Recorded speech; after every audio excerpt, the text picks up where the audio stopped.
नमस्कार, मैं हूं शालिनी और आप देख रहे हैं पृथ्वी न्यूज। आइए बढ़ते हैं आज की बड़ी खबर की ओर। प्रिंट एवं इलेक्ट्रॉनिक मीडिया बंधुओं का स्वागत करता हूं और आज की प्रेस कॉन्फ्रेंस जो है आप लोगों को जो हम लोग का स्पेशल इंटेंसिव रिवीजन का कार्यक्रम है यानी विशेष गहन पुनरीक्षण जो हमारी मतदाता सूची का जो होना है, जिसके बारे में आप लोगों को अखबारों के माध्यम से और न्यूज़ के माध्यम से जानकारी मिली होगी। तो इसके संबंध में जैसा कि हम लोग को भारत निर्वाचन आयोग से एवं सीओ बिहार के कार्यालय से निर्देश प्राप्त था, तो उसी संदर्भ में आज की ये प्रेस कॉन्फ्रेंस आयोजित की गई है। और हम लोग जो भी इस पूरी जो हमारी एक्सरसाइज है इससे संबंधित जो जानकारी है आप सबके माध्यम से इसका व्यापक प्रचार प्रसार कराना चाहते हैं। आप लोग जानते हैं कि ये एक समयबद्ध प्रक्रिया है और इसको हम लोग चाहते हैं कि बिल्कुल ही पारदर्शी और स्वच्छ तरीके से संपादित ज़िले में कराया जाए, ताकि हम लोग इसे बिल्कुल शुद्धता से इस कार्य को संपादित करें और इसमें किसी भी प्रकार की कठिनाई नहीं है। सबसे पहले तो इसकी जो मौलिक पृष्ठभूमि है इसके बारे में मैं आपको जानकारी देना चाहूँगा। जो हमारा भारतीय संविधान है उसका जो अनुच्छेद 324 और 326 में वर्णन किया गया है कि जो भारत निर्वाचन आयोग है उनके क्या दायित्व है, और उसमें जो आर्टिकल 324 है उसमें स्पष्ट रूप से ये उल्लेखित है कि जो हमारा मतदाता सूची है उसकी तैयारी कराना और उस पर जो उसका सुपरिटेंडेंस करना, उसका निरीक्षण करना, ये दायित्व भारत निर्वाचन आयोग का है। साथ ही साथ जो हमारा आर्टिकल 326 है उसमें स्पष्ट रूप से उल्लेख है कि जो मतदाता सूची होगी उसमें ऐसे लोग अहर्ता रखेंगे जिसमें पहली जो उसकी कंडीशन है, शर्त है कि वो व्यक्ति वयस्क होना चाहिए, यानी 18 वर्ष की आयु उन्होंने पूर्ण की हो। जैसा कि आप लोग जानते हैं इसके लिए संवैधानिक एक संशोधन भी हुआ था 89 में, जो हम लोग की एज ऑफ वोटिंग है उसको 21 वर्ष से घटा के 18 वर्ष किया गया था, जो 61st यानी 61वां संवैधानिक जो संशोधन था। उसके अतिरिक्त उस व्यक्ति को उस इलेक्ट्रल क्षेत्र का जो वहाँ का जो भी हमारा असेंबली कॉन्स्टिट्यूंसी सेगमेंट है एवं वो जो संबंधित पार्ट है, जो वो बूथ है, उसका सामान्य रूप से वहाँ का नागरिक होना हुआ, यानी ऑर्डिनरली रेसिडेंट, कि वो वहाँ पे वो रहते हैं। और तीसरी महत्वपूर्ण इसमें शर्त है कि वह व्यक्ति भारत का नागरिक होना चाहिए। तो इसी संदर्भ में ये समय समय पर जो स्पेशल इंटेंसिव रिवीजन, विशेष गहन पुनरीक्षण जो है ये मतदाता सूची का कराया जाता है, और ये भारत की आज़ादी के बाद से जो नियमित अंतराल पे भारत निर्वाचन आयोग के द्वारा कराया गया है। और जैसा कि आप लोग जानते हैं कि हर वर्ष स्पेशल समरी रिवीजन, जिसको हम लोग विशेष संक्षिप्त पुनरीक्षण कहते हैं, ये हर साल एक्सरसाइज कराई जाती है, जिसका मुख्य उद्देश्य रहता है कि हम लोग किस प्रकार से अपनी मतदाता सूची का शुद्धिकरण करें। और शुद्धिकरण से तात्पर्य ये है कि हमारे जितने जो इलेक्टोरल रोल है उसमें कोई भी मतदाता छूटे नहीं, कोई भी वैध मतदाता छूटे नहीं। उस एक्सरसाइज में भी हम लोग पहले हाउस टू हाउस सर्वे करते हैं अपने जो बूथ लेवल ऑफिसर हैं उनके माध्यम से, और ये प्रयास किया जाता है कि जो भी वैध मतदाता हैं, नए मतदाता हैं, जैसे जिनकी 18 वर्ष की आयु पूर्ण हो गई हो, या जिनका, जैसा कि अब आप लोग जानते हैं कि एडवांस फॉर्म की भी अब यहाँ सुविधा प्रदान की गई है कि जो ऐसे मतदाता जो निर्वाचन के पूर्ण जो सब्सिक्वेंट क्वार्टर में, जैसे 1 अक्टूबर तक भी जो वयस्क हो जाएंगे, 18 वर्ष की आयु के हो जाएंगे, उनको भी ये हक है, अधिकार है कि वो अपना फॉर्म जमा कर सकते हैं, और जब निर्धारित तिथि पे उनके फॉर्म को स्वीकृत किया जाएगा ईआरओ के द्वारा।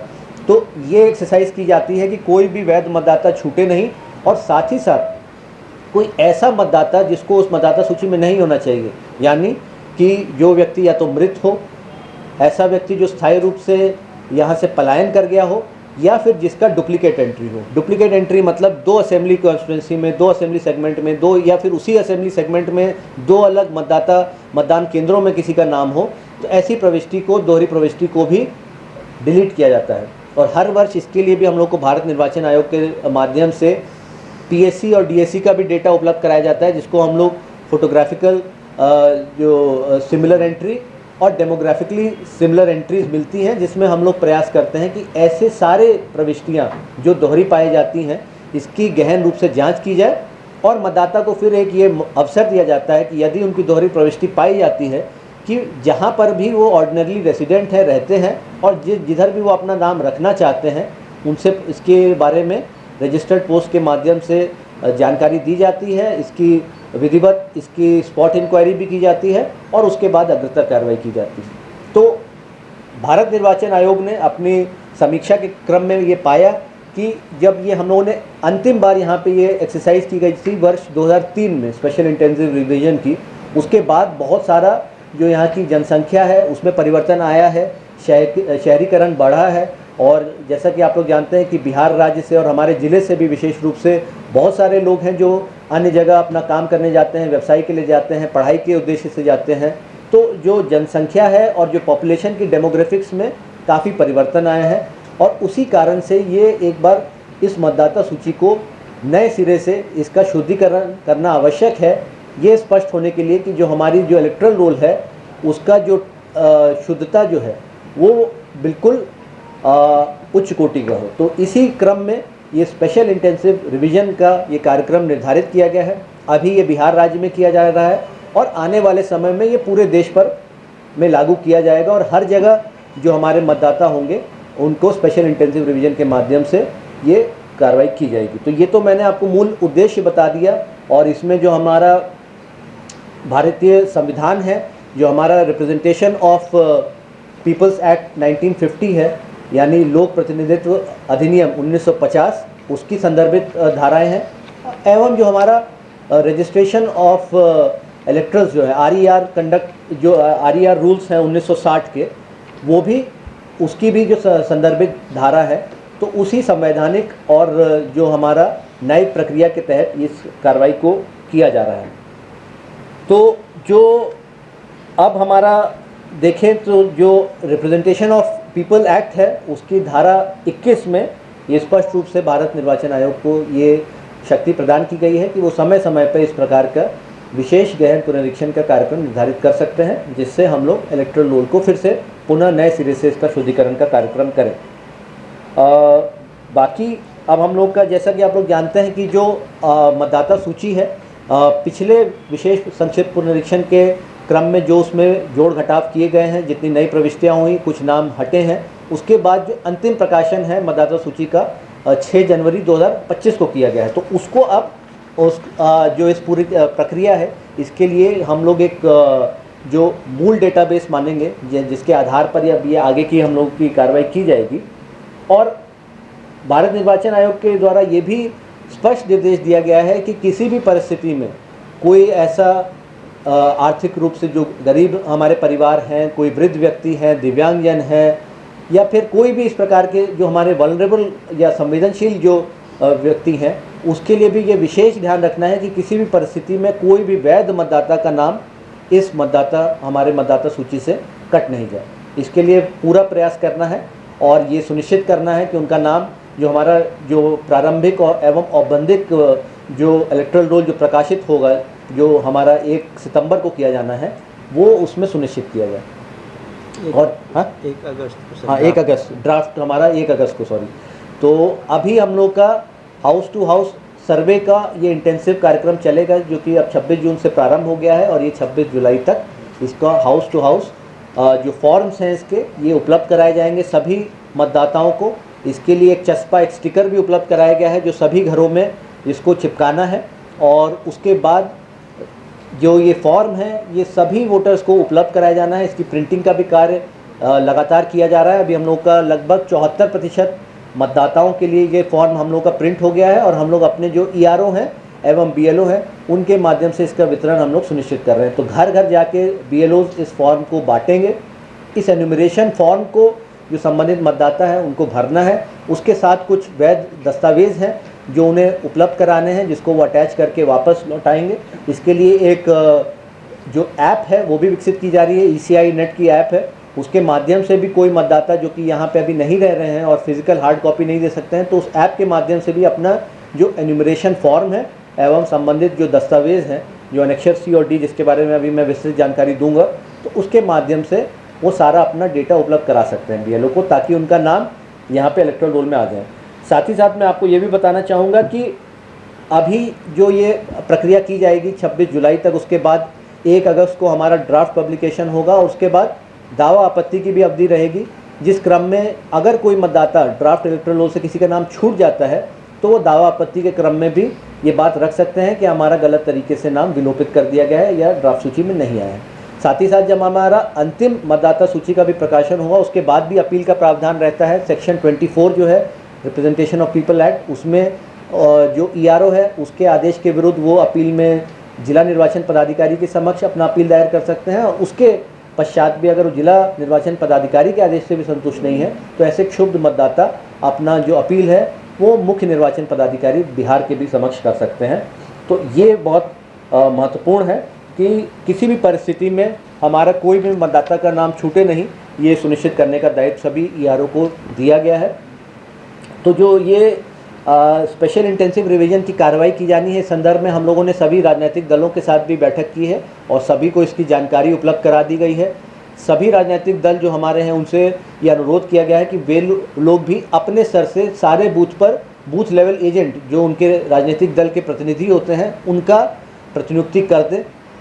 ये लोग भी फॉर्म कलेक्शन में सहयोग करेंगे और यहाँ पे निर्धारित किया गया है कि एक जो बूथ लेवल एजेंट है वो एक समय पर 50 फॉर्म भी लाके प्रतिदिन बीएलओ को उपलब्ध करा सकते हैं, तो उनका भी सहयोग लिया जाएगा इस कार्रवाई में। साथ ही साथ जो हमारे बीएलओ हैं उनके साथ भी हम लोग जो हमारे जीविका कैडर है, साथ में हमारे जो विकास मित्र हैं और अन्य पंचायत स्तरीय कर्मी, उनको भी सहयोगी के रूप में वॉलंटियर्स के रूप में लगाया जाएगा ताकि इस जो बृहद कार्यक्रम है इसको हम लोग ससमय इसको संपादित कर सकें। साथ ही साथ सरकार के द्वारा निर्णय लिया गया है कि चूँकि अभी इलेक्शन के समय जो भी यहाँ पे संबंधित पदाधिकारी होते हैं, जिला निर्वाचन पदाधिकारी हों, ईआरओ, एईआरओ एवं बीएलओ, वे जो भारत निर्वाचन आयोग होते हैं उसके में प्रतिनियुक्ति पर माने जाते हैं। सेक्शन जो 13 AA है लोक प्रतिनिधित्व अधिनियम का, उसके तहत तो ये डेपुटेशन के तहत उनको इस कार्य को सर्वोच्च प्राथमिकता देते हुए करना है, समयबद्ध तरीके से करना है, गुणवत्तापूर्वक करना है। और साथ ही साथ जो सभी बीएलओ हैं, चाहे हमारे मुख्य रूप से जो शिक्षक हैं वे हैं एवं सहायिका हैं आंगनवाड़ी की, और उनको ये निर्देश दिया गया है कि इस कार्य को पूरी तत्परता से करना है और इस क्रम में ये सुनिश्चित करना है कि जो भी उनको संसाधन है, जो भी उनको अन्य सहयोगी चाहिए वो जिला प्रशासन के द्वारा और संबंधित ईआरओ के द्वारा उपलब्ध कराए जाएंगे और वो इस कार्य को फुल टाइम करते हुए समयबद्ध तरीके से सुनिश्चित करेंगे। साथ ही साथ आपको बता दें, इसके साथ हमारा मतदान केंद्र जो है उसका भी युक्तिकरण कार्यक्रम साथ में चल रहा है इसी अवधि में, जो हमारा 26 जून से 26 जुलाई के बीच में। और इस बार भारत निर्वाचन आयोग ने जो निर्देश दिए हैं कि जो हमारे ऐसे मतदान केंद्र जहां पे 1200 से अधिक मतदाता हैं उनको हमें विभाजित करना है 2 मतदान केंद्रों में, ताकि जो हमारे मतदाता हो उनको सुविधा हो। जैसा कि पाया गया कि जो बड़े हमारे मतदान केंद्र होते हैं जहाँ पे मतदान का प्रतिशत भी अच्छा होता है, तो वहाँ पे लंबी कतार होने के कारण कई बार कुछ जो हमारे मतदाता होते हैं वे मतदान केंद्र में आने में असमर्थ होते हैं या फिर उनको वो लंबे इंतज़ार की वजह से वो अपने मताधिकार का प्रयोग नहीं करते हैं। तो इसी दिशा में भारत निर्वाचन आयोग ने निर्देश दिया है कि ये युक्तिकरण का कार्यक्रम भी कराया जाना है। हर एक जो हमारे मतदान केंद्र है उसका भौतिक सत्यापन भी किया जा रहा है, वहाँ पर जो मूलभूत सुविधाएं उपलब्ध करानी है उनको भी सुनिश्चित कराते हुए, और ये देखना है कि कोई भी हमारा मतदान केंद्र 2 किलोमीटर की परिधि के बाहर नहीं हो मतदाता से, कोई भी ऐसा मतदान केंद्र नहीं हो जहाँ पे किसी भी मतदाता को वहाँ पहुँचने में किसी प्रकार की कठिनाई हो या वो भवन परित्यक्त हो गया हो। साथ ही साथ हम लोग को 2553 अभी हमारे मतदान केंद्र हैं, ऐसे 617 अतिरिक्त मतदान केंद्र चिन्हित किए गए हैं जहाँ पे हम लोगों को 1200 से अधिक मतदाता हैं।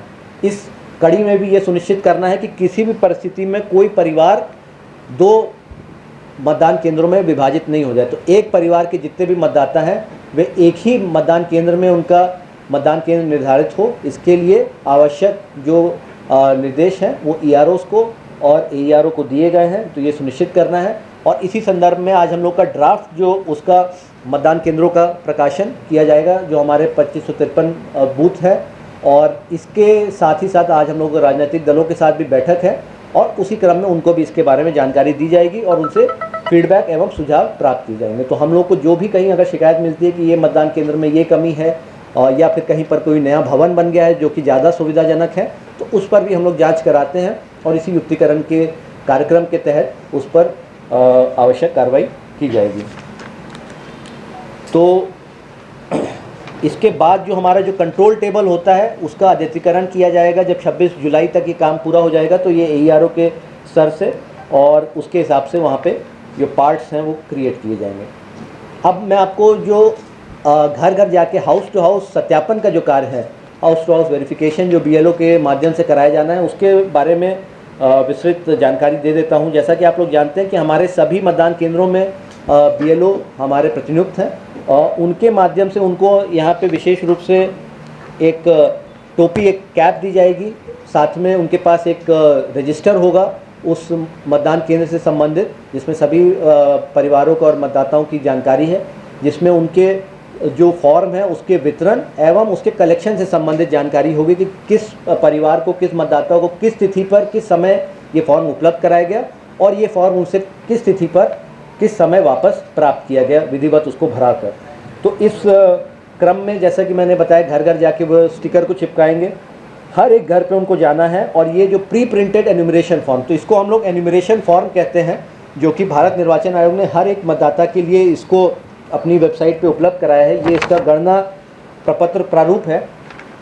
तो ये एन्यूमरेशन फॉर्म जो है इसको विधिवत हर एक मतदाता के द्वारा इसे भरा जाना है और इसमें उनकी जो पुरानी फ़ोटो है वो उपलब्ध कराई गई है। उनको एक अद्यतन अपना फ़ोटोग्राफ भी यहाँ पे चिपकाना है और कुछ जो सामान्य उनकी जानकारी है वो प्री प्रिंटेड है, जैसे कि एपिक नंबर, निर्वाचक का नाम, पता, राज्य, वहाँ का जो विधानसभा सेगमेंट का नाम, क्रमांक, भाग संख्या, तो ये सब यहाँ प्री प्रिंटेड है। तो किसी भी मतदाता को ये सब जो सामान्य जानकारी है ये ढूंढने के लिए परेशानी नहीं हो कि भाई हमारा बूथ कौन सा है, उसका सही नाम क्या है, उसका पार्ट नंबर क्या है, हमारा उसमें किस भाग संख्या पे है, एपिक नंबर क्या है, सब कुछ ये प्री प्रिंटेड है।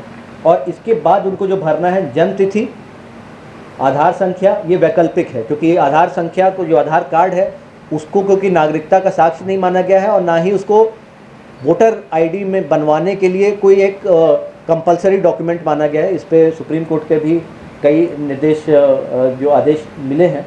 मोबाइल नंबर उपलब्ध कराना है, पिता एवं कानूनी अभिभावक का नाम, फिर इसके बाद एपिक नंबर यदि उपलब्ध है, माता का नाम, उनका एपिक नंबर यदि उपलब्ध है और साथ ही साथ जीवन साथी का नाम यदि उपलब्ध है और उनका एपिक नंबर। इसके साथ ही साथ मैं इसमें जो संबंधित घोषणा है ये आपको बता देता हूँ। पहले मैं आपको ये जो हाउस टू हाउस वेरिफिकेशन की और जो कार्रवाई है उसके संबंध में पहले बता दूं, जो कि 26 जून से प्रारंभ हो गई है और 26 जुलाई तक हम लोगों को करना है। तो इसमें हम लोगों ने भी अपने माध्यम से गूगल शीट तैयार की है, जो कि हर एक BLO से हम लोग हर एक दिन के अंत में पूछ रहे हैं कि कितना फॉर्म आपको प्रिंट होके प्राप्त हुआ। यहाँ पे हम लोगों ने कई सारी एजेंसियों को ये काम दिया है जो लगातार प्रिंटिंग का काम कर रहे हैं और ये हम लोग उपलब्ध करा रहे हैं ERO को एवं AERO, जो कि हमारे BDO एवं CO एवं कार्यपालक पदाधिकारी हैं सामान्यतः, और वो अपने माध्यम से, अपने कार्यालय के माध्यम से इस प्री प्रिंटेड फॉर्म को उपलब्ध करा रहे हैं हमारे जो मतदाता ये BLOs हैं और उनके माध्यम से इसको लगातार बांटा जा रहा है। तो अब ये हम लोग प्री प्रिंटेड फॉर्म जो है, इसमें एक समस्या जो सामान्यतः कुछ लोगों ने पहले भी क्वेरी भी की थी जब हम लोगों का प्रशिक्षण था, कि अगर मान लीजिए वहाँ पे जो संबंधित परिवार या मतदाता नहीं मिलते हैं, घर बंद पाया जाता है, तो उसमें स्पष्ट लिखा हुआ है कि ऐसी स्थिति में उसको सामान्यतः जो एन्यूमरेशन फॉर्म है उसको उनके दरवाजे के नीचे से सरकार के उपलब्ध कराया जाएगा और बाद में फिर ये प्रयास किया जाएगा कि मल्टीपल विजिट BLO के द्वारा उस घर पे की जाएगी। किस हर घर में करना है ये सुनिश्चित करने के लिए कि जो ये गणना प्रपत्र है ये वापस भर के उनको वापस मिल जाए। फिर इसमें लिखा है कि हर एक जो हमारा मतदाता है उनको ये फॉर्म भरना है और जो सेल्फ अटेस्टेड डॉक्यूमेंट जो है उसके साथ ये सभी उपलब्ध कराया जाना आवश्यक है। इसी के साथ ये आपको बता दें कि जो BLO हर एक घर में जाएगा और एन्यूमरेशन फॉर्म का एक डुप्लीकेट भी उनको उपलब्ध कराएगा, जो उनकी पावती के रूप में कार्य करेगा कि वो जब अपना फॉर्म भर के देंगे तो उनको पावती रसीद भी उपलब्ध कराई जाएगी कि उन्होंने फॉर्म ये भरकर अपना इस दिन पर उपलब्ध करा दिया था BLO को, ताकि इसमें किसी भी प्रकार का विवाद नहीं हो कि ये फॉर्म हमको मिला ही नहीं या हमने जो जमा किया तो उसके बाद उसकी प्राप्ति नहीं की गई है। तो ये इसकी पावती के संबंध में स्पष्ट निर्देश हैं कि उसकी कॉपी भी उपलब्ध कराई जाएगी, 2 सेट में रहेगा और उसमें एक सेट में उनको पावती उपलब्ध कराई जाएंगी। और उसके बाद जो BLO ये जो संबंधित फॉर्म है इसको BLO ऐप जो है और ये ECI नेट जो मोबाइल उसकी नेट की एप्लीकेशन है उसके माध्यम से इनको अपलोड करेंगे। और जो भी एन्यूमरेशन फॉर्म, जो गणना प्रपत्र और जो भी दस्तावेज़ मिले हैं हार्ड कॉपी में, उनको वो संबंधित ERO एवं AERO को, जो उसकी हार्ड कॉपी है, वो उपलब्ध कराएंगे। तो अब मैं थोड़ा सा, हम लोग इसी के बारे में और गणना प्रपत्र के बारे में जैसे कि मैं बता रहा हूँ, अब इसमें मैं घोषणा पढ़ के बता देता हूँ कि इसमें मतदाता को क्या बताना है। जो हमारे मतदाता हैं जिनका नाम हमारा अभी ड्राफ्ट जो हमारा फाइनल इलेक्टोरल रोल जो अभी 6 जनवरी 2025 को प्रकाशित हुआ है, उसमें जितने भी मतदाता हैं उनको ये सत्यापित करना है और घोषणा देनी है कि वो ये लिखते हैं कि मैं अपने सर्वोत्तम ज्ञान और विश्वास से घोषणा करता हूँ कि मैं 18 वर्ष से अधिक का हूँ, उपरोक्त पते का साधारण निवासी हूँ, भारत का नागरिक हूँ, और किसी एक को चिन्हित करें। तो 3 तो ये हमारी शर्तें हो गई जो अनुच्छेद 326 भारतीय संविधान में निर्धारित हैं। क्या है वो? 18 वर्ष से अधिक की उम्र यानी वयस्क होना, उपरोक्त पते का साधारण निवासी ऑर्डिनरी रेसिडेंट होना और भारत का नागरिक होना। तो ये घोषणा करते हैं। और साथ ही में या तो ये मेरा जन्म भारत में 1 जुलाई 1987 के पूर्व में हुआ है, एक तो ये कैटेगरी हो गई। तो ऐसे व्यक्तियों को अपने जन्म तिथि और जन्म स्थान को प्रमाणित करने के लिए नीचे दी गई सूची में कोई भी उपलब्ध कराना है दस्तावेज। जो ये अभी मैं 11 प्रकार के दस्तावेज हैं जिसकी जानकारी दूंगा। फिर कुछ व्यक्ति होंगे जिनका जन्म भारत में हुआ लेकिन वो 1 जुलाई 1987 से लेकर 2 दिसंबर 2004 के बीच में हुआ। ऐसे व्यक्तियों को अपने जन्म तिथि और जन्म स्थान को प्रमाणित करने के लिए ये वैधानिक कोई दस्तावेज देना है, और साथ ही साथ अपने माता एवं पिता उनमें से किसी एक व्यक्ति के लिए उनके जन्म स्थान और जन्म तिथि को प्रमाणित करने के लिए इनमें से कोई एक दस्तावेज उपलब्ध कराना है। और अगर वो व्यक्ति 2 दिसंबर 2004 के बाद उनका जन्म हुआ है तो ऐसी परिस्थिति में उनको अपना दस्तावेज भी देना है, अपने माता का भी दस्तावेज देना है एवं अपने पिता का भी ये दस्तावेज देना है, जो कि इस हमारे 11 जो सूची है, इंडिकेटिव जो लिस्ट हम लोग को उपलब्ध कराई गई है भारत निर्वाचन आयोग के द्वारा। और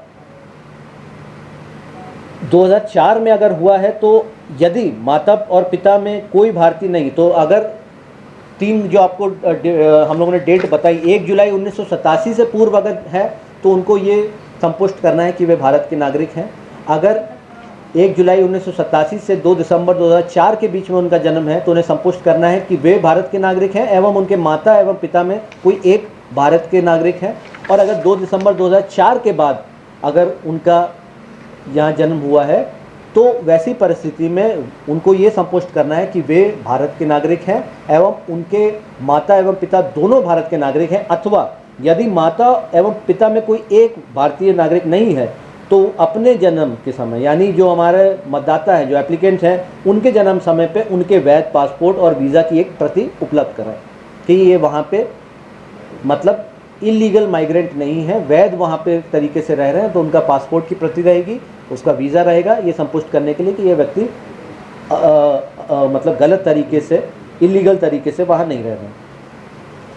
साथ ही साथ तो अगर इनका मेरा जन्म भारत से बाहर हुआ है, ऐसे भी कुछ लोग हो सकते हैं कि भारत में जन्म नहीं हुआ, तो उनको विदेश में भारतीय मिशन द्वारा जो जारी जन्म प्रमाण पत्र है वो उपलब्ध कराना होगा, जो हमारे एम्बेसी दूतावास होता है।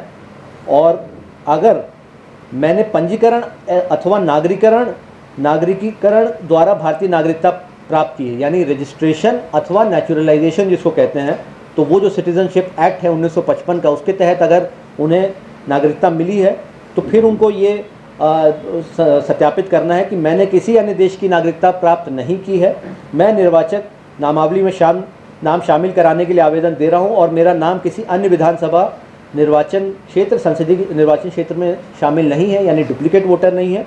और मुझे ज्ञान है कि इस आवेदन के संबंध में ऐसा उपरोक्त कथन या घोषणा करना जो मिथ्या है और जिसके मिथ्या होने का मुझे ज्ञान या विश्वास है, या जिसके सत्य होने में विश्वास नहीं करता हूँ, लोक प्रतिनिधित्व अधिनियम 1950 की धारा 31 के अधीन कारावास से, जिसकी अवधि 1 वर्ष तक की होगी, या जुर्माने से या दोनों से दंडनीय अपराध होगा। तो ये घोषणा करनी है ऐसे व्यक्ति को। अब हम लोग आते हैं दस्तावेज़ क्या है। ये तो हमारा गणना प्रपत्र हो गया, ये भरना है, बहुत ही सिंपल फॉर्म है। जन्म तिथि, आधार वो भी वैकल्पिक है, ऑप्शनल है, मोबाइल नंबर, फिर पिता माता और जीवन साथी का भी इसी तरीके से नाम एवं एपिक नंबर। तो ये एक सिंपल सा फॉर्म है जो भरना है और अपनी एक अद्यतन फ़ोटो चिपकानी है। तो इसको भरने में कोई नहीं। उसके बाद दिनांक, स्थान और हस्ताक्षर और बाएं अंगूठे का निशान जो भी लागू होता है। अब हम लोग आते हैं कि उनको दस्तावेज क्या देने हैं। घोषणा के समर्थन में प्रस्तुत किए जाने वाले दस्तावेजों की सांकेतिक सूची, तो ये हैं, आपको मैं पढ़ के बता देता हूँ। पहला है कि केंद्रीय राज्य पीएसयू के नियमित कर्मचारी अथवा पेंशन भोगी को कोई निर्गत पहचान पत्र अथवा पेंशन भुगतान आदेश, पीपीओ जिसको कहते हैं, तो ये पहला हो गया। दूसरा, सरकार, स्थानीय प्राधिकरण, बैंक, डाकघर, एलआईसी, पीएसयू द्वारा भारत में 1 जुलाई 1987 से पूर्व निर्गत किया गया कोई भी पहचान पत्र, प्रमाण पत्र, दस्तावेज, ये 1 जुलाई 1987 के पूर्व का कोई। तीसरा है सक्षम प्राधिकार द्वारा निर्गत जन्म प्रमाण पत्र यानी बर्थ सर्टिफिकेट। चौथा है पासपोर्ट। पांचवा है मान्यता प्राप्त बोर्ड विश्वविद्यालय द्वारा निर्गत मैट्रिकुलेशन अथवा शैक्षणिक प्रमाण पत्र। छठा है सक्षम राज्य प्राधिकार द्वारा निर्गत स्थायी निवास प्रमाण पत्र यानी परमानेंट रेसिडेंशियल सर्टिफिकेट, वन अधिकार प्रमाण पत्र। आठवां है सक्षम प्राधिकार द्वारा निर्गत ओबीसी, एससी, एसटी या कोई जाति प्रमाण पत्र। नवा, राष्ट्रीय नागरिक रजिस्टर, ये जहां उपलब्ध हो वहां के लिए लागू है। 10वां है राज्य स्थानीय प्राधिकारों द्वारा तैयार किया गया पारिवारिक रजिस्टर, फैमिली रजिस्टर। और 11वां है सरकार की कोई भी भूमि संबंधित प्रमाण पत्र या भूमि अथवा मकान आवंटन प्रमाण पत्र यानी लैंड से संबंधित कोई भी उनके पास दस्तावेज हो, लैंड सर्टिफिकेट हो या जैसे खतियान हो गया, उनका रसीद हो गया, केवाला हो गया, अथवा उनके पास कोई पर्चा हो जो कि उनको सरकार के द्वारा उपलब्ध कराया गया है। तो ये अब दूसरी मैं महत्वपूर्ण आपको एक जानकारी देना चाहूँगा कि चूँकि ये जो प्रक्रिया है ये 2003 में की गई थी, तो 2003 में ऐसे जितने भी मतदाता जिनका नाम 2003 की वोटर लिस्ट में था, वैसे वोटर को इनमें से कोई भी दस्तावेज उपलब्ध कराने की बाध्यता नहीं। उनका नाम उस वोटर लिस्ट में था, that is sufficient proof that they are electors, they are citizens of India and they need not produce any other document to prove their citizenship or to establish themselves to be considered for enrolment in the draft electoral roll. तो बिल्कुल स्पष्ट रूप से, और ये जो मतदाता सूची हम लोगों को उपलब्ध हो गई है, इसका हम लोग लिंक भी सभी ईआरओ, एईआरओ, बीएलओ के माध्यम से शेयर करेंगे। उसकी पीडीएफ कॉपी है, तो जितने भी मतदाता हैं और हमारे बीएलओ उसको सर्च करके चेक कर सकते हैं कि यस, ये मतदाता 2003 में इनका नाम मतदाता सूची में था। इसके अलावा उनको कोई भी मतदाता से संबंधित, उनको कोई नागरिकता से संबंधित कोई दस्तावेज उपलब्ध नहीं कराना। वो सिर्फ ये एन्यूमरेशन फॉर्म भरेंगे और उस मतदाता सूची का यानी इलेक्टोरल रोल का एक सर्टिफाइड एक्सट्रैक्ट बस अटैच करेंगे और उनका नाम हमारे ड्राफ्ट इलेक्टोरल रोल में आ जाएगा। दूसरा, अगर कोई व्यक्ति, तो 2003 की क्योंकि ये मतदाता सूची है तो निश्चित तौर पे 2003 का है, तो 1985 के पूर्व के ही जन्म का कोई व्यक्ति 2003 की वोटर लिस्ट में रहा होगा। तो जो 87 से 2004 वाला जो मैंने दूसरा ब्रैकेट बताया था, और जो 85 से 87 वाले कुछ लोग होंगे, उनके लिए 85 से 87 वाले क्योंकि वो उस लिस्ट में नहीं होगा तो उनको तो कोई एक दस्तावेज अपने लिए उपलब्ध कराना ही होगा। 87 से 2004 के जितने व्यक्ति हैं, अगर वो अपना एन्यूमरेशन फॉर्म भरते हैं और अपनी नागरिकता सत्यापित करते हैं, साथ ही साथ जो उनको माता अथवा पिता के संबंध में जो फॉर्म देना है, यदि वो उस इलेक्टोरल रोल का भी एक्सट्रैक्ट दे देंगे कि मेरे माता या पिता उस इलेक्टोरल रोल में उनका नाम है, फिर उसके बाद उनको कोई साक्ष्य देने की ज़रूरत नहीं। इसी तरीके से जो 2004 यानी 2 दिसंबर 2004 के बाद जो जन्मे जितने भी व्यक्ति हैं, मतदाता हैं, उनके भी अगर माता एवं पिता दोनों का नाम अगर इलेक्टोरल रोल में है, तब उनको भी कोई और कागजात उपलब्ध कराने की ज़रूरत नहीं है माता पिता के संदर्भ में, और अपने संदर्भ में वो बस अपना उपलब्ध करा देंगे कोई एक वैध दस्तावेज। ठीक है ना सर? ये अपना तो ये हम लोग के पास लिंक भी है, हम लोग आपके साथ भी शेयर कर देंगे। कोई भी व्यक्ति जो 2003 में, आप में से भी जितने भी मतदाता सूची में अगर 2003 में रहे होंगे, तो आपको अपना वहाँ नाम मिल जाएगा और उसके बाद वहीं आपका स्पष्ट साक्ष्य होगा अपनी नागरिकता को एस्टैब्लिश करने का। और यदि आप तब नहीं थे मतदाता सूची में, तो आपके माता एवं पिता अगर उसमें सूची में थे, तो वो भी वैध साक्ष्य माना जाएगा। तब ये 11 दस्तावेज लगाने की आवश्यकता नहीं पड़ेगी। तो ये हम लोग का काम है। और जैसा कि मैंने बताया कि ERO shall also invite advance application for subsequent qualifying date that is 1 October 2025। तो ये भी महत्वपूर्ण है। इसी क्रम में हम लोग जो नए भी मतदाता हैं, क्योंकि ये हमारा साथ ही साथ जो मतदान, जो हमारे आज की तिथि में जितने मतदाता हैं उनका सत्यापन कार्यक्रम तो है ही, साथ ही साथ जो हमारे नए मतदाता जिनका नाम जोड़ना है, जो कि अभी हमारा 1 जुलाई यानी कल और 1 अक्टूबर को 18 वर्ष के हो जाएंगे, तो उस कट ऑफ डेट के भी लोगों का हम लोग को मतदाताओं का हमें जो फॉर्म प्राप्त करना है और उसका डिस्पोजल करना है। और जैसा कि आप लोग जानते हैं कि भारत निर्वाचन आयोग भी 18 से 19 आयु वर्ग के मतदाताओं के नाम की प्रविष्टि पे हमेशा जोर देता है। साथ ही साथ जो हमारे महिला वोटर हैं, जैसे जो नई ऐसी महिलाएं होंगी जो नई शादीशुदा हैं और अपने ससुराल में आती हैं, तो वहाँ उनका नाम जुड़ जाए और पिछले इलेक्ट्रल रोल में जहाँ उनका नाम था वहाँ से कट जाए, तो ये भी सतत अद्यतिकरण भी साथ में चलता रहेगा। तो ये सुनिश्चित करना है कोई भी डुप्लीकेट एंट्री नहीं रहे, कोई भी यहाँ पे ऐसे व्यक्ति की एंट्री नहीं रहे जो यहाँ से परमानेंटली शिफ्ट कर चुके हैं, और कोई भी मृत व्यक्ति अब हमारी मतदाता सूची में नहीं रहे। लेकिन ये स्पष्ट है कि चाहे बीएलओ को आज की तिथि में ऐसा प्रतीत हो कि ये फलां वोटर मृत है, उनको ये जानकारी है इनफॉर्मली, उनको जानकारी है कि ये परिवार यहाँ नहीं रहता है, उनको जानकारी है कि ये डुप्लीकेट वोटर है, इनका नाम तो सीतामढ़ी में भी है और यहाँ गाँव में भी है, लेकिन उनको इस जानकारी का प्रयोग नहीं करना है। उनको एन्यूमरेशन फॉर्म जो है हर एक मतदाता को देना है। There is going to be no presumption कि ये मृत हैं, ये पलायित हैं। जो भी प्रूफ करने का जो बर्डन है, जो उनको बताना है, वो हमारे मतदाता मतलब बताएंगे कि अगर वो मृत हैं तो उसकी जानकारी जो हाउस टू हाउस वेरिफिकेशन होगा उसके क्रम में आएगी।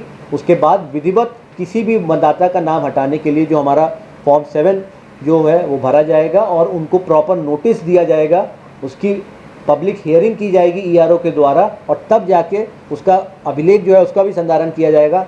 एक भी मतदाता सूची में कोई भी नाम किसी के सिर्फ कह देने से या किसी के अंदाजे से नहीं कटेगा, उसकी जो विधिवत प्रक्रिया है उसी के तहत एक भी नाम काटा जाएगा। लेकिन हाँ, इस क्रम में जो सत्यापित होगा कि ये इतने घर हैं, उनको एन्यूमरेशन फॉर्म दिया, अगर मृत व्यक्ति होगा तो फिर उस क्रम में जांच के क्रम में आएगा कि ये मृत हो चुके हैं या कोई सही रूप से पलायित हैं तो उनका फॉर्म नहीं आएगा एन्यूमरेशन फॉर्म एवं दस्तावेज, तो फिर उस क्रम में ईआरओ अपना आवश्यक निर्णय जो हमारा आगे है वो किया जाएगा। तो अब हम लोग आते हैं जो क्लेम्स एंड ऑब्जेक्शंस, जो हमारा एक बार ये काम ख़त्म हो जाएगा तो क्लेम्स एंड ऑब्जेक्शंस जो हमारा है वो 1 अगस्त से 31 अगस्त की अवधि में 1 महीना हमारा क्लेम्स एंड ऑब्जेक्शंस के लिए रहेगा। तो क्लेम्स एंड ऑब्जेक्शंस का क्या मतलब है, उससे तात्पर्य है कि अगर एरर ऑफ इंक्लूजन और एक्सक्लूजन, किसी का नाम गलत तरीके से जुड़ गया है तो उस पर भी कोई क्लेम एंड ऑब्जेक्शन आ सकता है, और अगर किसी का नाम गलत तरीके से कट गया है, नहीं आया, जो हमारा ड्राफ्ट इलेक्टोरल रोल पब्लिश होगा, तब उस क्रम में भी ये दावा आपत्ति आ सकती है। तो दावा आपत्ति का इसमें स्पष्ट रूप से लिखा है कि जो हमारा जो ड्राफ्ट इलेक्टोरल रोल है, इसके बाद जो हमारे ईआरओ एवं एईआरओ हैं वो उसकी समीक्षा करेंगे, गहन समीक्षा करेंगे कि जो भी हमारे प्रस्तावित जो मतदाता हैं उनकी जो अर्हता है article 326 of the Indian constitution एवं जो हमारी धारा 16 एवं 19 है लोक प्रतिनिधित्व अधिनियम 1950 के अनुसार, उसके बाद अपनी जो उनको डॉक्यूमेंट उपलब्ध कराए गए हैं, जो उनको गणना प्रपत्र मिला है, उसकी वो जांच करके ये संतुष्टि करेंगे।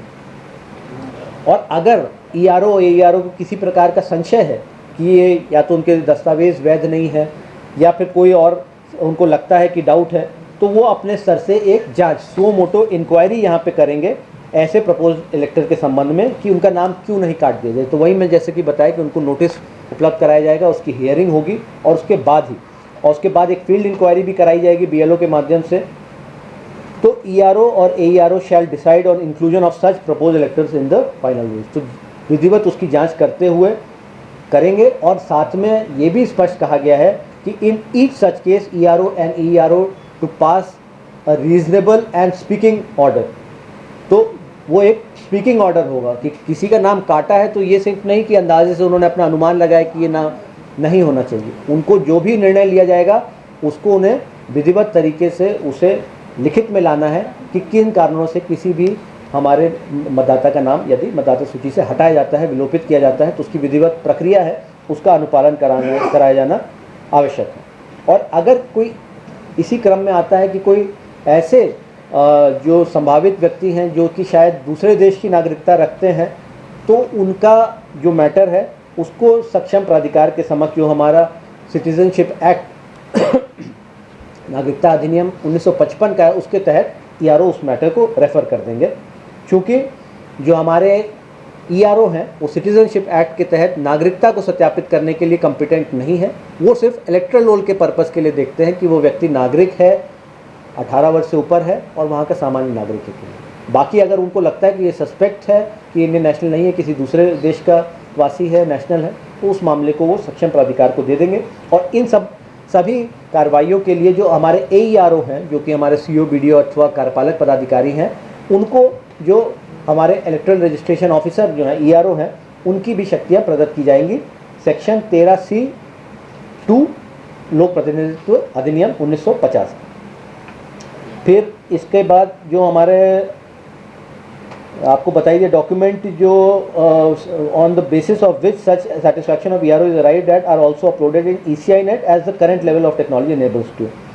और फिर साथ ही साथ जो नया अगर कोई किसी का नाम जोड़ने के लिए अगर कोई वो आता है, क्लेम आता है, तो उसके लिए फॉर्म 6 भरा जाएगा।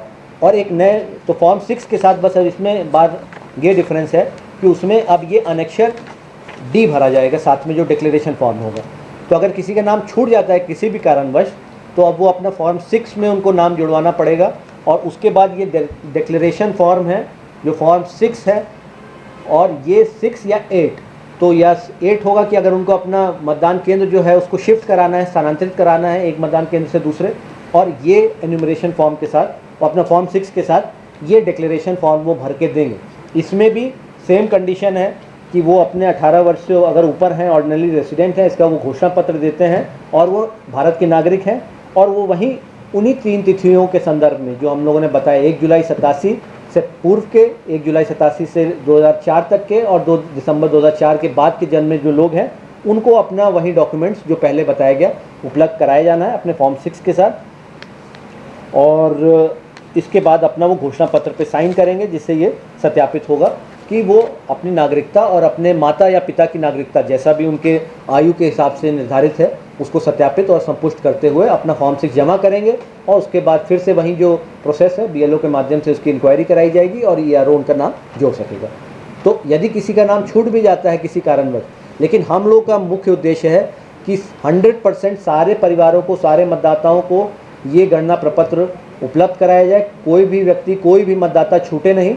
और साथ ही साथ हमारे सारे जो विधिवत भरे हुए जो गणना प्रपत्र हैं वापस आ जाए, सिर्फ उन केस को छोड़ के जहाँ पे वो वैध मतदाता नहीं है और उनका नाम विलोपित होने योग्य है जिस भी कारणवश, या तो वो यहाँ के स्थायी निवासी नहीं है, या तो वो मृत हो चुके हैं, या उनके डुप्लीकेट प्रविष्टि है, या फिर वो भारत के नागरिक नहीं। तो ऐसी परिस्थिति में वो फॉर्म नहीं लौटेगा।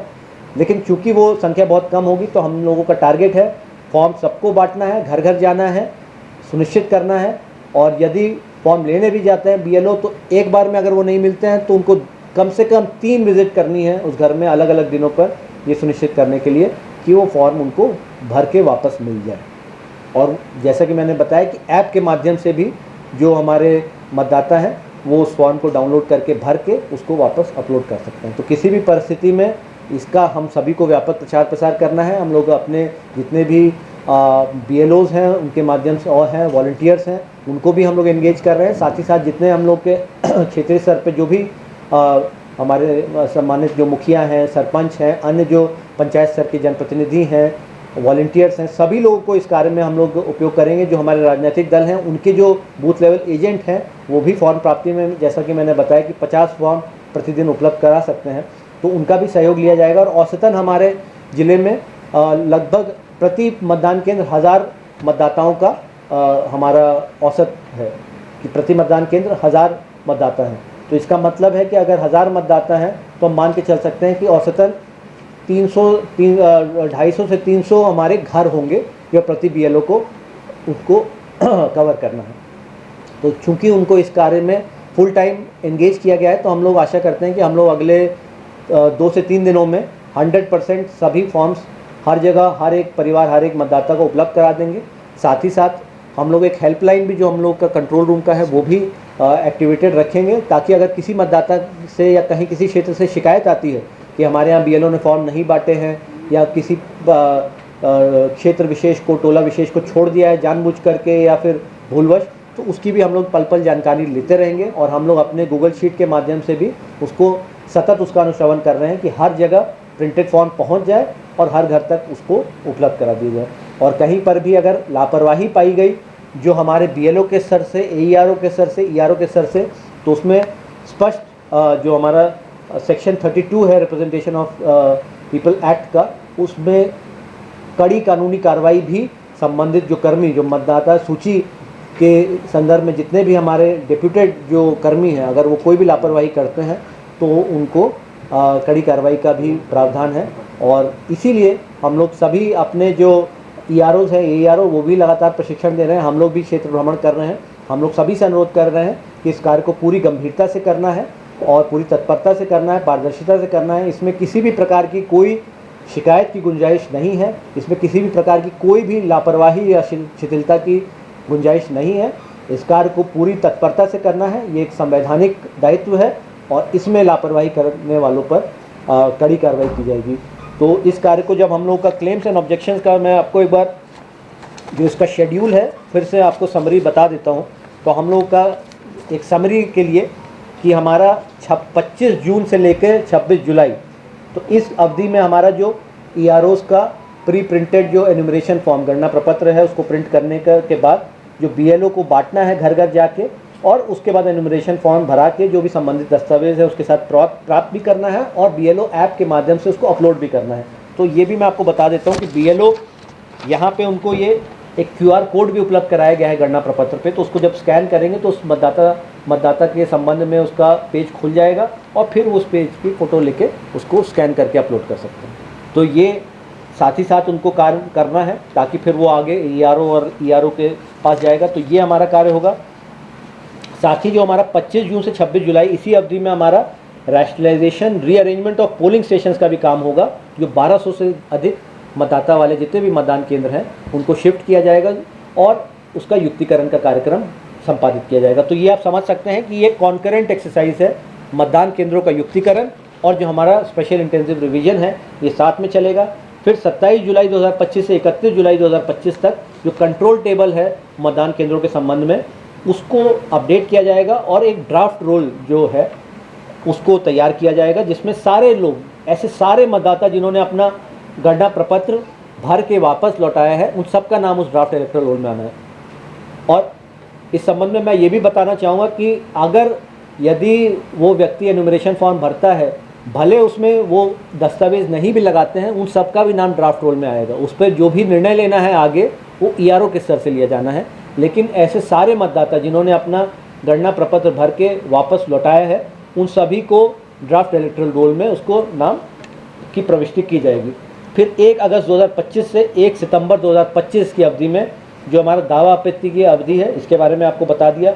और उसके बाद 25 सितंबर 2025 तक जो गणना प्रपत्र उपलब्ध कराए गए हैं हाउस टू हाउस जो एन्यूमरेशन पीरियड में, इस पे निर्णय लिया जाना है। और साथ ही साथ जो दावा आपत्ति लिए आए हैं उस पर निर्णय लिया जाना है हमारे EROs के द्वारा। तो ये भी कार्रवाई साथ ही साथ चलेगी। और हम लोगों ने अपने EROs को भी बताया कि जैसे जैसे फॉर्म आए उसको स्क्रूटनाइज साथ में करते रहें। ऐसा नहीं हो कि आखिरी तिथि पे ही जाके एकदम से सारे फॉर्म पे निर्णय लेना हो, क्योंकि हम लोग के बहुत मतलब औसतन एक असेंबली कॉन्स्टिट्यूंसी में 3 लाख से अधिक मतदाता हैं। तो ये बहुत एक बड़ा कार्य होगा और इसलिए इसको समय से गुणवत्तापूर्वक तरीके से सभी EROs को करने का निर्देश है। फिर इसके बाद जो हमारा 27 सितंबर तक जो हेल्थ पैरामीटर्स हैं मतदाता सूची के, वो उस पर जांच की जाएगी और माननीय भारत निर्वाचन आयोग से अनुमति प्राप्त की जाएगी इसके अंतिम प्रकाशन के लिए। और साथ ही साथ जो डेटाबेस है वो अपडेट किया जाएगा और जो सप्लीमेंट्स जो है जिसमें जितने भी नाम जुड़े, मतलब एक ड्राफ्ट रोल है और उसके बाद जितने भी नाम जुड़े या जितने भी नाम डिलीट हुए उसका जो सप्लीमेंट है उसके साथ में उसको प्रिंट करने के लिए भारत निर्वाचन आयोग से अनुमति प्राप्त की जाएगी।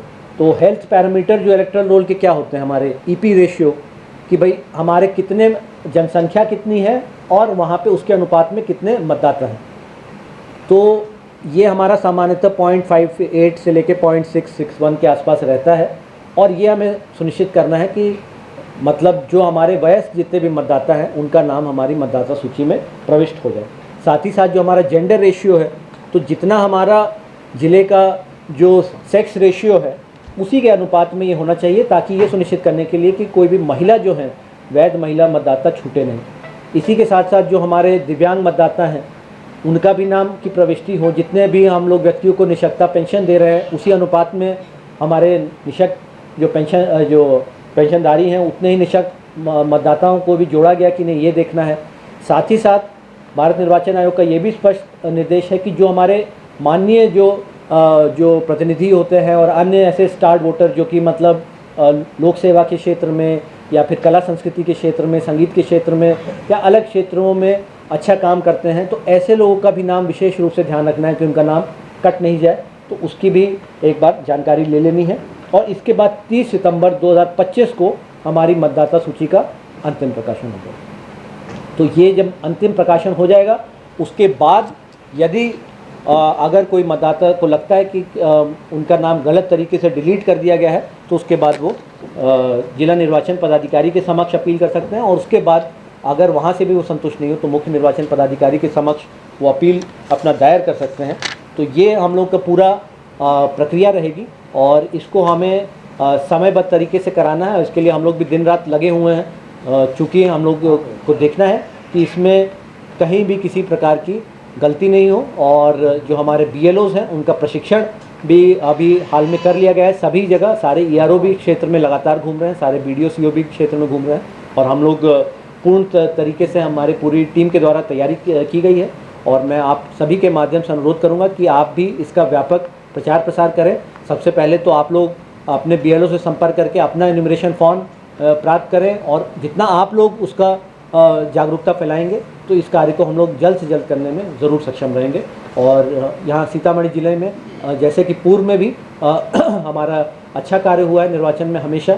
और जो मतदाता सूची अद्यतीकरण का इस जो कार्यक्रम में आप सभी का सहयोग वांछनीय है। तो मैं यही आशा करता हूँ कि हम लोग इस कार्यक्रम को बेहतरीन तरीके से संपादित करेंगे। धन्यवाद। सर वहाँ है वोटर ID उन लोगों का क्या होगा? नहीं मतलब वो नागरिक कहाँ के? नागरिक तो यहाँ की होगी ना आफ्टर मैरिज? नहीं, अगर नागरिक सिर्फ मैरिज के ग्राउंड पे नहीं होंगे, उनको तो विधिवत अपना मैरिज के बाद यहाँ की नागरिकता लेनी होगी। अगर नागरिक नहीं है तो फिर उनका नाम कैसे जोड़ेगा? मतलब उनके माता पिता तो नेपाल की होंगे, नेपाल लगती है, बहुत सारा ऐसा रिलेशन है, बहुत सारा ऐसा। नहीं वो हो सकता है, लेकिन उन्होंने यहाँ की नागरिकता प्राप्त कर ली है कि नहीं, उसके लिए नागरिकता, क्योंकि दोहरी नागरिकता तो हम लोग का देश प्रदान करता नहीं है। तो इसीलिए जो सिटीजनशिप एक्ट है उसको आप पढ़ेंगे तो उसमें उस व्यक्ति को पहले तो अपने देश की नागरिकता को त्याग करना होगा, उसके बाद फिर यहाँ की नागरिकता के लिए अप्लाई करना होगा। फिर वो विधिवत यहाँ से हमारे, जैसे हम लोगों ने कुछ जो ऐसे नेपाली नागरिक हैं जिनके आवेदन आए थे तो उसको गृह विभाग में भेजा भी है और वो गृह विभाग के माध्यम से गृह मंत्रालय जाएगा, उस पर निर्णय लिया जाएगा। लेकिन उनको यहाँ का वैध नागरिक होना तो आवश्यक है। सर एक बात जानना चाहते हैं, सीतामढ़ी इलाका शादी हो गया है 15 साल पहले, उसका प्रोसेस में तो बहुत टाइम लगेगा सर, वो वोट नहीं दे पाएंगे सर। नहीं, अगेन मैं ये कह रहा हूँ कि अगर वो व्यक्ति 2003 की वोटर लिस्ट में है, 2003 की वोटर लिस्ट में है तो उनकी नागरिकता उससे संपुष्ट हुई है। तो पहले आपको ये देखना पड़ेगा कि 2003 की वोटर लिस्ट में वो है कि नहीं। और अगर वो नवविवाहित हैं और यहाँ पे शादी के बाद आई तो ऑटोमेटिक सिटीजनशिप तो उससे नहीं ग्रांट होती। तो ये तो आपको बिल्कुल सुनिश्चित करना ही है, क्योंकि आर्टिकल 326 में तो स्पष्ट रूप से लिखा है कि जो भी मतदाता होंगे उनको भारत का नागरिक होना अनिवार्य है। सर बिहार मजदूरों का प्रदेश है, अधिकतर 18 साल से लेकर के 40 साल तक के लोग बाहर में मजदूरी कर रहे हैं। उनमें से बहुत ज़्यादा लोग जाहिर है निरक्षर हैं। ये जो आपका 12वां नंबर है 1987 से लेकर 2004 तक, हाँ, इस उम्र के लोग बाहर में होंगे, फिर उनका सत्यापन कैसे होगा? वो परेशान है। नहीं, उनका वही मैंने कहा, ECI जो नेट ऐप है उसके माध्यम से सभी का एन्यूमरेशन फॉर्म वो अपना डाउनलोड कर सकते हैं और जो संबंधित जो दस्तावेज हैं और एन्यूमरेशन फॉर्म उससे अपलोड कर सकते हैं, उसमें कोई दिक्कत नहीं। सर 19 अगर उनको नहीं आता, ऑनलाइन नहीं आता है, वो निरक्षर है, तब क्या होगा सर? नहीं, वो फिर किसी से मदद लेंगे, उसके लिए वही अपना वॉलंटियर्स वगैरह इंगेज किए जाएंगे, उनकी मदद की जाएगी, BLO उनसे संपर्क करेंगे। और ये मतलब ऐसा नहीं है कि BLO जब हाउस टू हाउस वेरिफिकेशन करते हैं, अगर पाया गया कि वो व्यक्ति कहीं और काम कर रहे हैं तो उनसे संपर्क करने का भी हम लोगों ने निर्देश दिया है। उनको ऐप के बारे में भी जानकारी दी जाएगी और वो व्यक्ति अपना जो भी दस्तावेज है, क्योंकि बहुत लंबा चौड़ा फॉर्म है ही नहीं ऐसा, इस फॉर्म को भरने के लिए मुझे नहीं लगता कि बहुत ज़्यादा आप कहने साक्षरता की आवश्यकता है। इसमें सिर्फ नाम, अपना माता पिता का नाम और अपने जीवन साथी का नाम और एपिक नंबर देना है। तो कोई ऐसा बहुत विशाल फॉर्म नहीं है। इसमें बिल्कुल किसी से भी मदद लेके इसको आसानी से, और एक फ़ोटो चिपकानी है।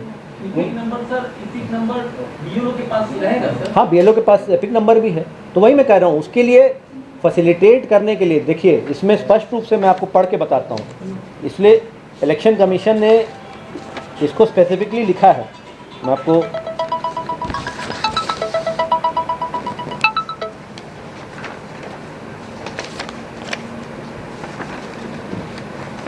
देखिए इसमें लिखा है, since the existing electoral rolls were published on 6 January 2025 under special summary revision and continuously updated since then, the commission further directs that a pre-filled enumeration form shall be made available to every existing elector as on the date of issue of this order, and the draft roll shall include the names of all the electors who have submitted a duly filled enumeration form before 25 July 2025.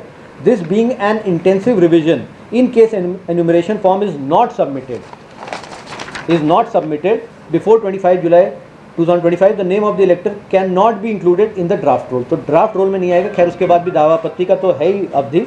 However, CEO, DEO, ERO, BLO should also take care that genuine electors, particularly old, sick, PWD मतलब persons with disability, poor and other vulnerable groups are not harassed and are facilitated to the extent possible, including through deployment of volunteers. तो भरवाना है BLO को, volunteer हम लगाएंगे, विकास मित्र रहेगा, जीविका का cadre रहेगा, वो फ़ोन करके बताएगा कि ये ऐप है, इसको ऐसे भरिए, आपका एपिक नंबर हम आपको उपलब्ध, हम फॉर्म देके छोड़ नहीं देंगे कि लीजिए आप भर गए और आपका काम है। ये इसमें संबंधित बीएलओ की भी जवाबदेही है कि अगर कोई वैध मतदाता है जिसका नाम यहाँ पे हमारा 6 जनवरी 2025 की निर्वाचक सूची में आ गया, तो उनका एन्यूमरेशन फॉर्म उपलब्ध कराना और साथ के में भरवा के, या तो हार्ड कॉपी में या ऐप के माध्यम से, ये उनका दायित्व है। और इसी तरीके से उनको प्रशिक्षण दिया जा रहा है। ये ऐसा काम नहीं कि भाई ये लीजिए फॉर्म, अब आप जानिए आपका काम जानिए। तो उनसे संपर्क किया जाएगा फ़ोन के माध्यम से, उनको बताया जाएगा कि ये एन्यूमरेशन फॉर्म है, ये आपका एपिक नंबर है, भर दीजिए। उनको 3 नाम भरने हैं, 3 वो भरना है, एक दस्तावेज लगाना है, अपलोड कर देना है। तो मुझे नहीं लगता कि उसमें कोई बहुत कठिनाई है।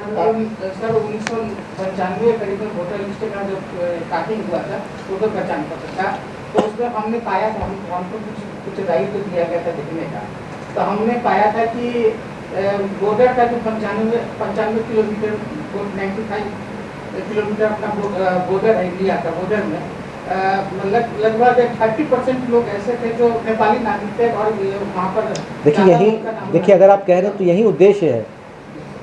जो है आपको नागरिक तो होना ही ना, भारत का नागरिक होने के लिए तो भारत मतलब आप यहाँ का वोटर लिस्ट में आना है तो भारत का नागरिक तो होना अनिवार्य है ना, तो भारतीय संविधान में लिखा हुआ है। सर वो लोग नेपाल के लोग हैं, दोहरी नागरिकता तो permitted, dual citizenship is not permitted. हम लोग के पास जो भी शिकायत आती है हम लोग तो जांच के लिए भेजते हैं ना कि दोहरी नागरिकता है, तो हम लोग तो बीएलओ को भेजते हैं सत्यापित करने के लिए। कई मुखिया का भी इसमें मुखिया का भी एक था, वहाँ पे सोनबरसा में केस आया था, तो वो मामला अब रेफर हो गया, सुप्रीम कोर्ट में चला गया अपील में, लेकिन यहाँ से तो वो भी पदच्युत हो गए थे क्योंकि वो यहाँ के नागरिक नहीं है। तो वो अनिवार्यता या वो अर्हता तो समाप्त नहीं की जा सकती। एक और कंफ्यूजन है सर, आप कॉलम नंबर 5 में 11 तरह के दस्तावेज देने हैं। हाँ, तो क्या ये 11 तरह के सारे दस्तावेज देने हैं? नहीं, बस इनमें कोई एक, इनमें से कोई एक। अगर किसी के पिता के पास कोई दस्तावेज नहीं है, वो व्यक्ति गरीब है, निर्धन है, उसके पास कोई डॉक्यूमेंट्स नहीं था, वो निरक्षर था, फिर वो क्या करेगा? नहीं तो वो अपना या आपका तत्काल वार्ड पार्षद लिख कर दे, क्या तत्काल वहाँ पर मुखिया लिख कर दे? नहीं, उनके पास कुछ जमीन वगैरह कुछ तो होगा ना, जमीन होगा, पर्चा की जमीन होगी। नहीं होगा तो हम लोगों ने बोला है सभी आरओ को कि वो सरपंच के साथ, मुखिया जी के साथ बैठक करें और सरपंच के माध्यम से वंशावली बना दें, तो वंशावली बन जाएगा। तो ये एनी लैंड / ये फैमिली रजिस्टर, तो फैमिली रजिस्टर नहीं है तो उसके स्थान पर वंशावली को भी मान्य किया गया है। तो वो बस ये सत्यापित कर दें कि वो वहाँ के रेसिडेंट है, ये वंशावली है, तो उससे हो जाएगा। ये सर बहुत बढ़िया। हाँ, तो बस हम लोग उसी को हाँ,